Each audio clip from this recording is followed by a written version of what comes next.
White Rabbit was revealed. We all know it from the thumbnail to title. Bray Wyatt is back in WWE. Thank you, Triple H. What a moment. What a way to end the show. We saw this evil-like character on the Funhouse telly, and then, of course, we saw him emerge with that mask, and it didn't stay long. But before that, we saw all the Funhouse puppets come to life in the audience. No idea if this was imagery or potentially a stable. We also saw the Fiend. I don't see someone else playing the Fiend. It's possible, but I think the burnt Fiend mask is a giveaway. Obviously, no one wearing it.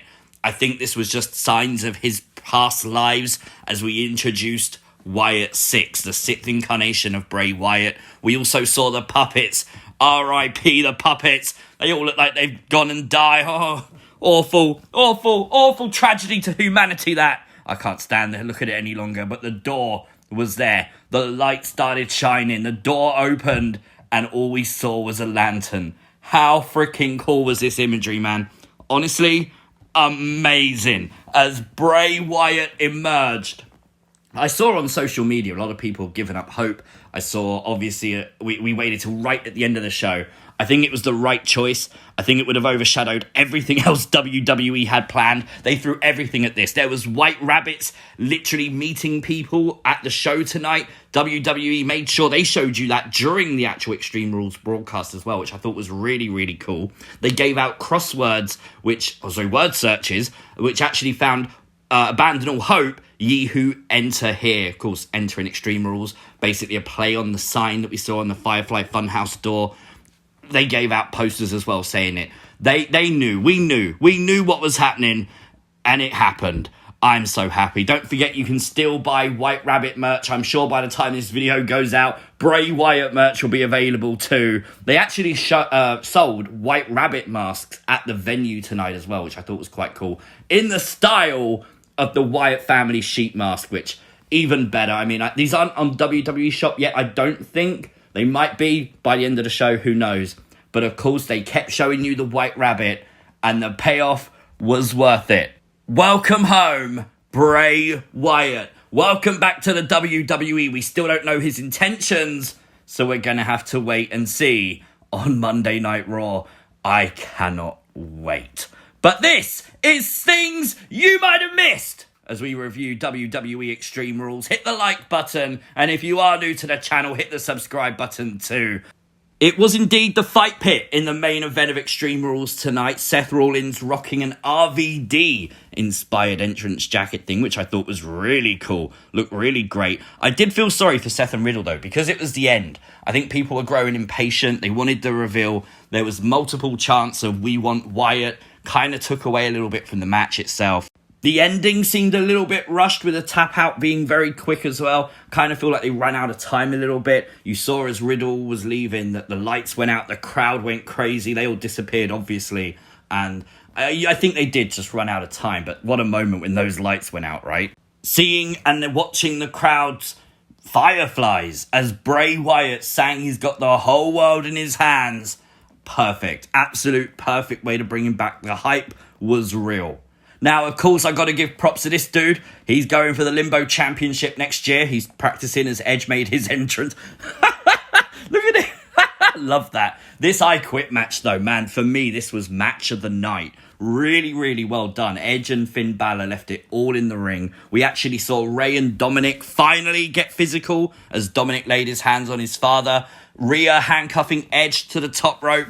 Judgment Day like a pack of wolves hunting Edge until Beth Phoenix came down. And of course, her and Rhea went at it. But the way they did this ending, man, honestly, just brilliant storytelling as Rhea threatened to concerto Beth.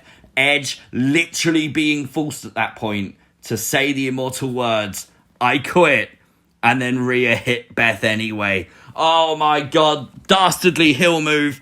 We all saw it coming. I think it was the best way to do it, and it worked. Finn leaving the arena saying that "I don't quit." Finn Balor does not say "I quit," and he didn't. But now we're going to get ramifications. Is this War Games, do you think? Do you think this is possibly War Games? I would be okay with it. Judgment Day versus Team Edge. Makes perfect sense to me.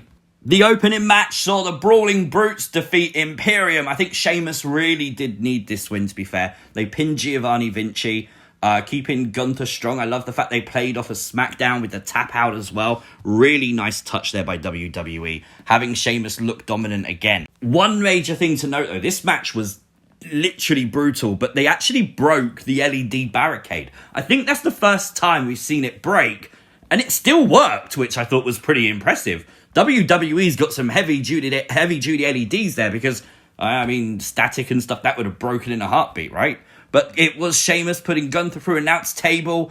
I think this was the right move. I think we are going to get Gunther Sheamus 3. Is it 3 or 4 at this point? I don't know, but I think, why not? Honestly, the feud's red hot. Let them keep going. Let them keep fighting. I'm all here for it. Gonna be very interesting. Why not? We also did get a sneak peek at the WrestleMania 40 logo. Giant bell with XL on it. Very interesting. We'll see what happens there. Now, of course, we got to talk about little Liv. Liv Morgan rocking Extreme Rules colours, but it wasn't her night, was it? No, unfortunately for us, Ronda Rousey is the new SmackDown Women's Champion. Boo! In good spirits, obviously. Boo! You can tell I've had a drink tonight, can't you? But what was Ronda's obsession with Liv's bum? Did you notice that? She kept hitting her bum all throughout the match with weapons. Honestly, I did hear a rumour, though, that Liv has to keep a fire extinguisher next to her at all times because she's so hot that she might just burst into flames. So, remember that. But it was a submission that Liv passed out from, but she was smiling. This was weird. This was different for Liv Morgan. A little bit of character here being drawn out of Liv Morgan as she smiled as Ronda made her pass out. And then backstage, they caught up with her on a WWE digital exclusive. And it looks like she might be snapping. It looks like she might be getting a little bit cuckoo, a little bit crazy. Maybe she's going to snap. Maybe he'll turn. I love this guy. No, not The Miz. Gritty. I think he's a hockey mascot. Don't quote me on that. I think he's a hockey mascot. I'm not from America. I ain't got a clue. But I thought he was great. As Miz laid him out later on in the show, Dexter laid out The Miz. And then they left like best friends. I love that. Dexter and Gritty. That's what we need. Sign Gritty. Next WWE champion. He's the guy who can defeat Roman Reigns. I believe in. Do you know what? The puppets came to life. Gritty's a thing. Let's just keep going. Let's just go crazy.